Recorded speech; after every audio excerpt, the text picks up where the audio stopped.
Charles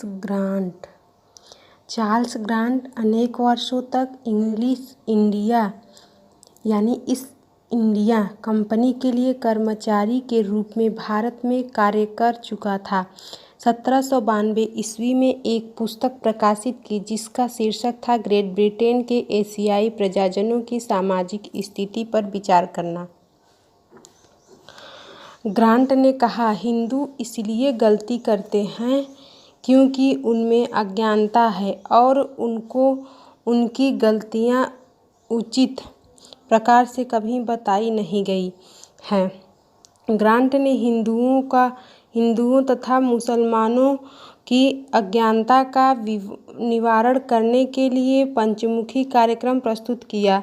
पहला है पंचमुखी कार्यक्रम में भारत में विद्यालयों की स्थापना, दूसरा है अंग्रेजी के माध्यम से शिक्षा, तीसरा है विद्यालयों में अंग्रेजी तथा साहित्य की निःशुल्क शिक्षा की व्यवस्था, चौथा है पाश्चात्य ज्ञान एवं विज्ञान का प्रसार, पांचवा है ईसाई धर्म का प्रचार। ग्रांट को आधुनिक भारतीय शिक्षा का जन्मदाता कहा जाता है। Very IMP। स्कूल एवं कॉलेजों की स्थापना, प्राथमिक विद्यालय सन 1765 ईस्वी कंपनी द्वारा, दूसरा है कलकत्ता मदरसा। इस संस्था की स्थापना भारत के प्रथम गवर्नर जनरल वारेन हेस्टिंग्स द्वारा 1781 में हुई। बनारस संस्कृत कॉलेज। इस संस्था की स्थापना बनारस राज्य के रेजिडेंट जोनाथन डंकन द्वारा 1791 ईस्वी में किया गया था। Fort William college. इसकी स्थापना लॉर्ड वेलेस्ली द्वारा 1800 में कलकत्ता में हुआ था।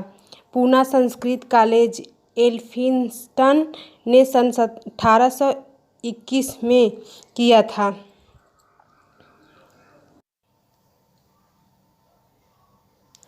पाश्चात्य विवाद। सन 1813 के आज्ञापत्र की 43वीं धारा ने भारतीय शिक्षा का उत्तरदायित्व कंपनी पर रखा और उसकी शिक्षा पर प्रतिवर्ष कम से कम 1 लाख रुपए धनराशि व्यय करने का आदेश दिया गया, किंतु धारा में इस बात का स्पष्टीकरण नहीं दिया गया कि यह धनराशि किस प्रकार की शिक्षा पर व्यय किया जाएगा, प्राच्य शिक्षा पर या पाश्चात्य शिक्षा पर। फलतः इस प्रश्न को लेकर कंपनी के कर्मचारियों में शिक्षा के स्वरूप के विषय में विवाद उठ खड़ा हुआ।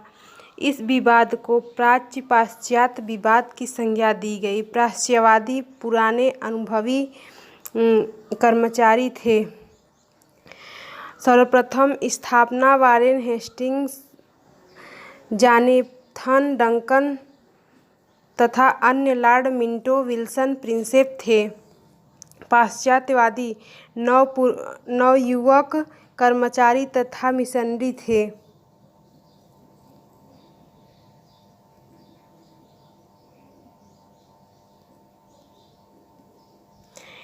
निस्पंदन का सिद्धांत फ्रांसीसी गॉर्डन द्वारा मैकाले द्वारा निस्पंदन का सिद्धांत दिया गया था। निस्पंदन सिद्धांत को यह सिद्धांत था कि कम लोगों को शिक्षा दिया जाए, उनमें से रस के आम लोगों तक शिक्षा पहुंचेगी। मैकाले का निस्पंदन सिद्धांत था। वुडवर्थ का घोषणा पत्र 19 जुलाई सन 1854 में चार्ल्स वुड कंपनी के बोर्ड ऑफ कंट्रोल का सभापति था, अतः आदेश को उसी के नाम पर वुड का आदेश पत्र कहा गया। आदेश पत्र के सुझाव तथा सिफारिशें। शिक्षा का उत्तरदायित्व। शिक्षा का प्रसार करने का दायित्व कंपनी पर है। शिक्षा का उद्देश्य निम्न चार्ट उद्देश्य बताए गए, निम्न 4 उद्देश्य बताए गए। शिक्षा का प्रसार करके उनकी मानसिक और चारित्रिक उन्नति, भारतीयों को पाश्चात्य ज्ञान से अवगत कराना, भारतीयों को राजपदों के लिए योग्य बनाना, भारतीयों को अपने देश को समृद्धशाली बनाने में सहायता करना। शिक्षा का माध्यम हम यूरोपीय ज्ञान के प्रसार के लिए अंग्रेजी भाषा तथा भारतीय देसी भाषाओं को शिक्षा के माध्यम के रूप में साथ साथ देखने की आशा करते हैं।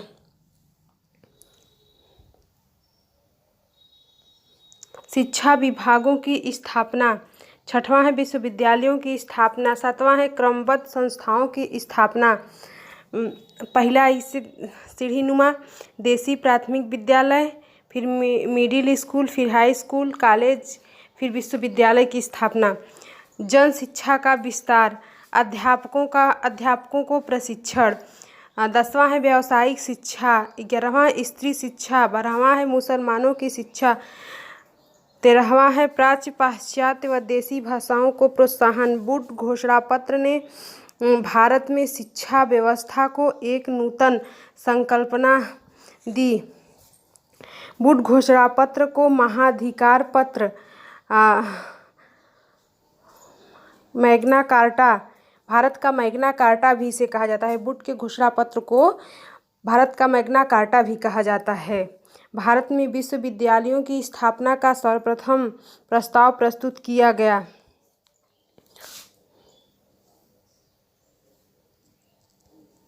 भारतीय शिक्षा आयोग, 1882 में भारतीय शिक्षा आयोग की नियुक्ति की गई। अध्यक्ष थे विलियम हंटर कमीशन भी कहा जाता है इसे। आयोग ने अपना प्रतिवेदन मार्च 1883 में 600 पृष्ठों का प्रतिवेदन सरकार के समक्ष प्रस्तुत किया। सुझाव व सिफारिशें। प्राथमिक शिक्षा के उद्देश्य प्रशासन, वित्त व्यवस्था, पाठ्यक्रम, शिक्षा स्तर के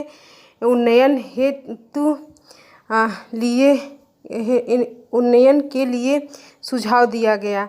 माध्यमिक शिक्षा के माध्यम के विषय में कोई सुझाव नहीं दिया गया। कॉलेज शिक्षा, ब्रिटिश शिक्षा, मुसलमानों की शिक्षा, स्त्री शिक्षा, धार्मिक शिक्षा।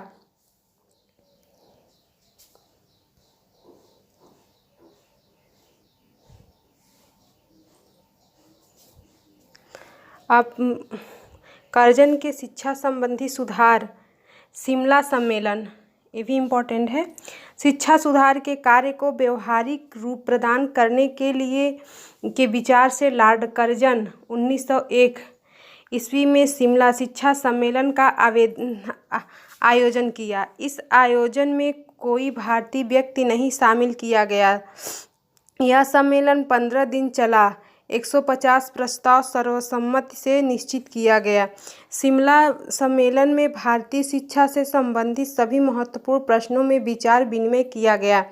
भारतीय विश्वविद्यालय आयोग सन 1902। लॉर्ड कर्जन ने 27 जनवरी सन 1902 को भारतीय विश्वविद्यालय आयोग की नियुक्ति की। सुझाव तथा सिफारिशें। नवीन विश्वविद्यालय न खोले जाएं। दूसरा है वर्तमान विश्वविद्यालय द्वारा शिक्षण कार्य किया जाना चाहिए। सिंडिकेट के सदस्यों की संख्या 9 से 15 तक होनी चाहिए।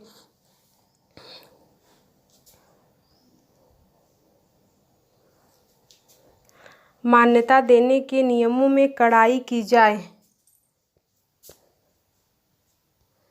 कलकत्ता विश्वविद्यालय आयोग 14 सितंबर सन 1917 को कलकत्ता विश्वविद्यालय आयोग की नियुक्ति की गई। आयोग का अध्यक्ष था सैंडलर, इसलिए इस आयोग को सैंडलर आयोग भी कहा जाता है। सुझाव तथा सिफारिशें।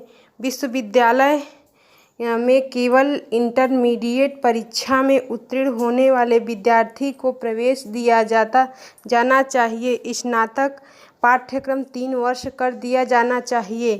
तीसरा है इंटर कॉलेज में शिक्षा का माध्यम भारतीय भाषाएं होनी चाहिए। रेजिडेंशियल एंड टेक्निकल विश्वविद्यालय की शीघ्र स्थापना की जानी चाहिए। विश्वविद्यालयों में पास कोर्स के अलावा हॉनर्स कोर्स पास कोर्स के अलावा हॉनर्स कोर्स का प्रचलन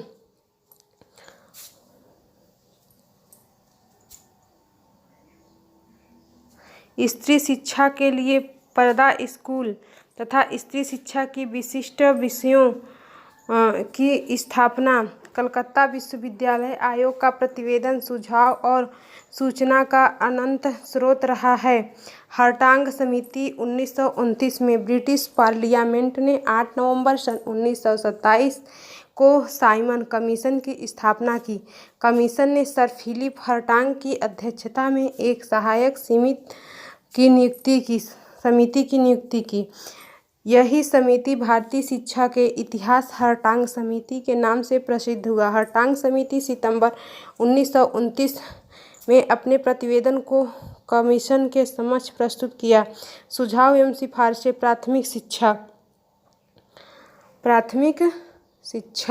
प्राथमिक शिक्षा में अपव्यय था अवरोधन की विकराल है। ये जो अपव्यय है अवरोधन ये बहुत महत्वपूर्ण है।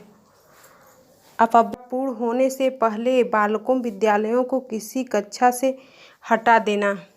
अवरोधन किसी बालक को किसी निम्न कक्षा में 1 वर्ष से अधिक अवधि के लिए रोका जाना। प्रशिक्षण विद्यालयों में रिफ्रेशर कोर्स की योजना प्रारंभ की जानी चाहिए। विश्वविद्यालयों के संबंध में रोजगार कार्यालयों की स्थापना की जानी चाहिए।